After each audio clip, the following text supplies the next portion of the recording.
Yes, right here on the August Show, all sponsored by the Guestlist Network. We're joined by a lady that has set an unparalleled level of success globally. She has won numerous awards, including 1 BET Award, 2 Mobile Awards, 1 UMA Award, a World Music Award, and a Grammy Award. She gave you hits like Free, 1980, Wait a Minute, and the phenomenally successful American Boy. She has collaborated with the likes of Kanye West, Rick Ross, Busta Rhymes, to John Legend, Chris Brown, Trey Songz. Everyone wants to be her. Every man wants to be with her. I'm talking about the singer, songwriter, rapper, and global superstar known as Estelle. Wow. What an intro. Wow. Oh my goodness, when you read it out like that, it sounds like a lot. But what a body of work you've done already, though. Yeah, we've been going for a while. Yeah, you've been in the game for a minute now, is it? Were you coming up 10, 12 years? 12. 12 Add years? another 5 for independent activities prior to 17. No, a while, a long while. Wow. But you've been in the game for a minute. But like I say, you've earned all the success that you've had, and congratulations on all the success that you've had. Man. Okay, we got obviously the album, all of it, finally released. And I say finally.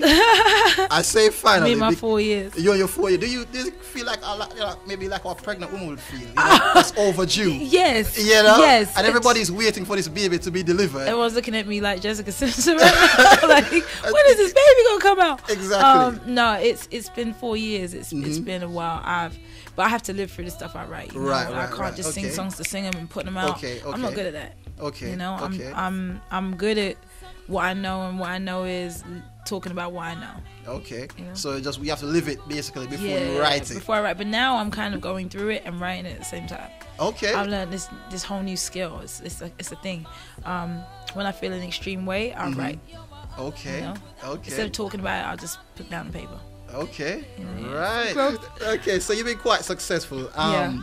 But a lot of people don't even realize that your success is based on a ground up project, really. Like you start up your own label and everything from day one. People see you successful now, but don't realize the work that you put in early on. I mean, obviously, I think it was 18th Day, was that independent you put that out? No, 18th Day was on a label, but it was right after I independently put out two or three mixtapes and so many pieces of vinyl.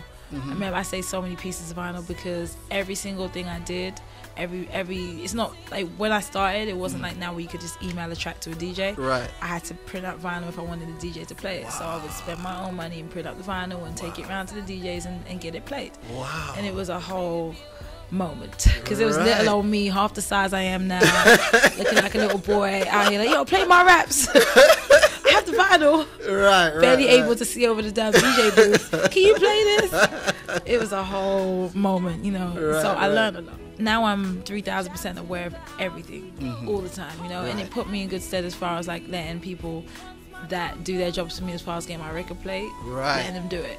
You know, I don't lose my mind if something isn't immediately clicking. I'm like, right, I know they're working. I know how much persuading these DJs take. You know, I know they want to feel like they want to be the first, and you know, it's a lot of things that go with it. So I don't necessarily lose my mind. I'm cleverer and a bit more informed about the business model of it all versus just the music side. Indeed, it gives you a greater level of control as well, I imagine. Obviously, you keep your songs very personal. I notice all the lyrics are very personal to yourself. But how do you keep it fresh every time? Man, because life keeps happening. Life keeps happening. It just keeps happening. And I don't know. I think I bless God for one of the most interesting lives ever. Like not the most interesting, subjective.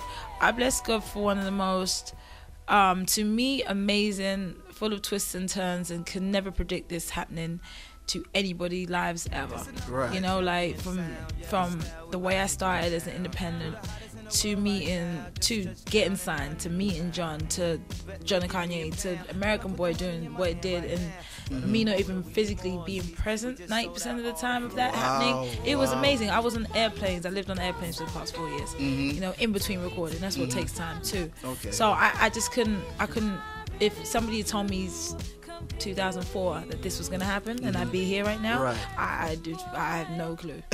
I couldn't tell you that. Right. You know? I went. By the way, people, when she says John and Kanye, I know you're on first name. Kanye West. Right, you're on first name basis with them. But to the rest of us, they're John Legend and Kanye West. Okay. My guy. Okay. So we'll have to talk about American Boy, man. That was that runaway hit. I mean, it blazed a trail to success. It launched your name globally. The Juggernaut, yeah.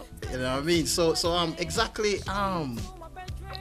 Do you after the success of that? Because I mean, we've talked about that before anyway. Yeah. I mean, we on previous interviews we've talked about that before. But how do you handle like the pressure now of people? Do people have great expectations of you now? I mean, obviously you've won so many awards with that globally. Everybody knows you now. It's like saying to me, it's kind of like I don't handle it at all. I don't pay attention to it. I don't care about it. Really? No, because it's like, man, look, it's like saying, well, you won a MOBA last year. You're gonna win one this year? You know, like I don't hold myself to unnecessary pressure. I refuse. Well, I'll say with American Boy though, what was the creative history behind that song? Well, I was in Miami, I was dating boys, and I wanted to write about it. It's that simple.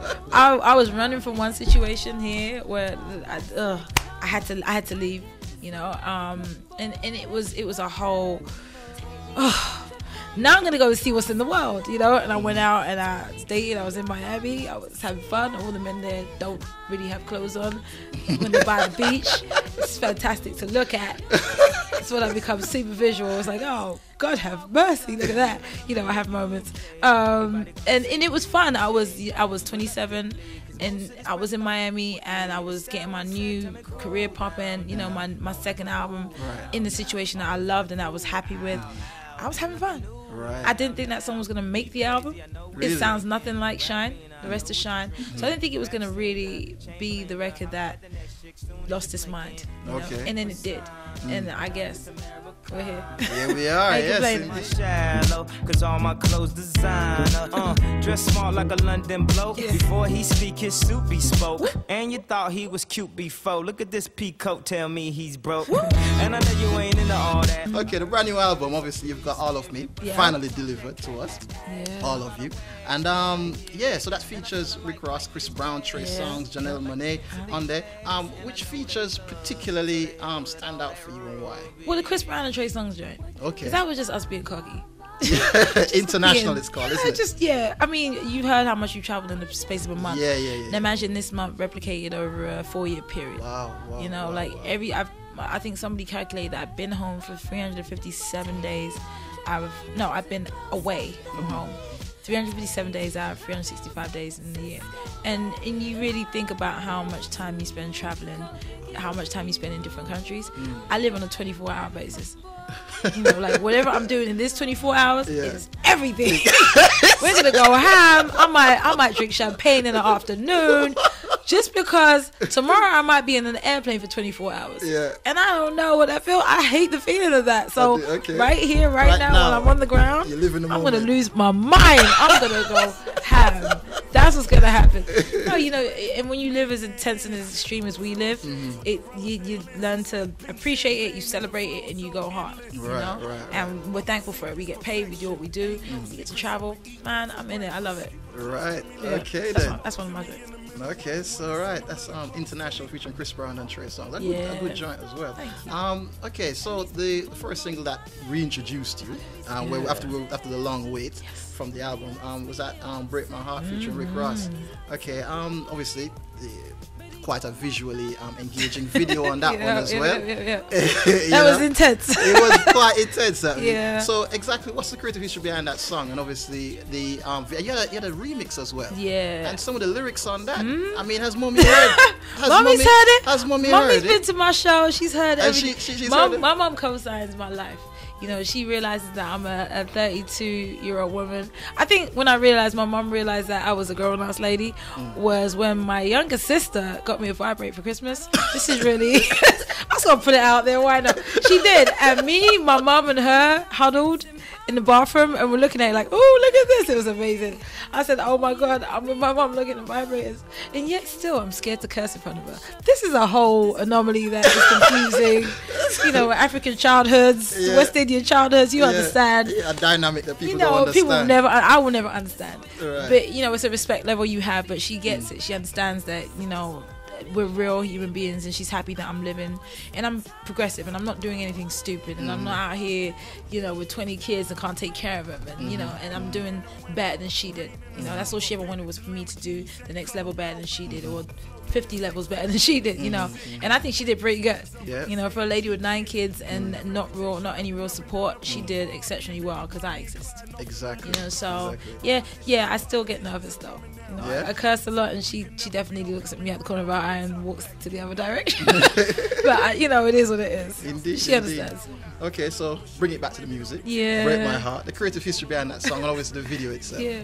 Well, I mean, Break My Heart, I told you I write in extremes now, and it seems to work for me. So I was in my house, and it was like one of the worst storms in New York, and I'm looking out my window, and I could literally see the cloud coming from Jersey to New York, and I was like, this is gonna smash in my window and take me away with it. I'm about to end up in it's about to be Dorothy and the Wizard, like the Wizard of Oz. I'm about to be far away from Kansas any minute now. This is a mess. And I just felt super uncertain. I was really scared. Not scared, I was just nervous, you know. And as I'm sitting there looking at it, the beat was playing in the house, and I start writing a song, and it just poured out. You know, so that's where that came from. I think it's about being vulnerable, which was something I'm not used to being, and it was scary, and it was nervous and nerve-wracking, but I got through it. And the video even, because I had to be in a freaking swimming costume and people I'd never met, and it was just, whoa, why am I half naked in front of these men? And everybody here is looking at me, and this is crazy. Ooh, and I don't feel my best right now. You know, and it was a whole moment. But I got through it. It was an exercise in can I do this? You know, it was an exercise in me pushing myself as an artist and as an actor and as an actress, and you know, and all that stuff, and I did it. Proud of myself. I can do anything now. I'll be in underwear all day. You portray a very strong female image of independence. I mean, is that ever a problem when it comes to like getting into relationships with men? And does this whole success thing become almost like a curse? It's definitely harder for people to see me as a human being versus see Estelle. You know, and I didn't do it on purpose. It's not like I sat there and said, I'm gonna be She-Ra, Wonder Woman of the world. You'll fear me. I didn't do that on purpose. I just have very strong opinions, and I'm very convicted, and I believe what I believe, and that's what it is. It's harder then for people to work brain, you know, because I'm always thinking. I'm always 4 steps ahead. So thank you. Thank you. Is a single I'm mentioning as well. So yeah, I understand that's written by Akon. It was written by Akon. It was, absolutely was. Right. And you found that very personal as well, I understand. For some reason it was personal. It just kind of like hit me in my heart. I think I started crying the first time I heard it. Really? Yeah, I don't know why. And then I got in the studio and I started chanting, trying to find a real reason to sing the song. I just loved it. And I found a reason. It was like something that I hadn't healed from like 7 years ago. Wow. And then I started crying. It came out. I went back and I made peace with the guy, and then I wrote "Love the Way We Used to." Of which, if people want to hook up with you, find out what's happening in the crazy world of Estelle, well, how can they best do that? The quickest way is to go on Twitter. Okay. Follow me on Twitter at Estelle Darlings. I retweet, I tweet, I talk back. It's definitely me. It's definitely you. Yeah, on Facebook /Estelle, and you can go on my website estellemusic.com. There's so much Estelle stuff on there. There's t-shirts. I get my design game together, so you know, we have my t-shirts, my merch, and what my branding, my t-shirts, and what my stuff look like for ladies and things. So yeah, we're there. We're all here. Okay then. Well, thank you so very much, Estelle. Thank you. I greatly appreciate it. And when next year in the country, I know it's not going to be another 4 years for the next album. Obviously. No. But greatly a pleasure if you could pass through the All Good Show once again. For sure. Thank you. You don't know where I'm going, and so you think I'm lost. I ain't on your page, okay? So to you that means I'm off. When I dance to the beat of a drummer you don't hit. And you What's going on? It's your girl Estelle, and you are in tune right here, right now to the Guestlist Network. You know what it is. Stay tuned. Stay in touch.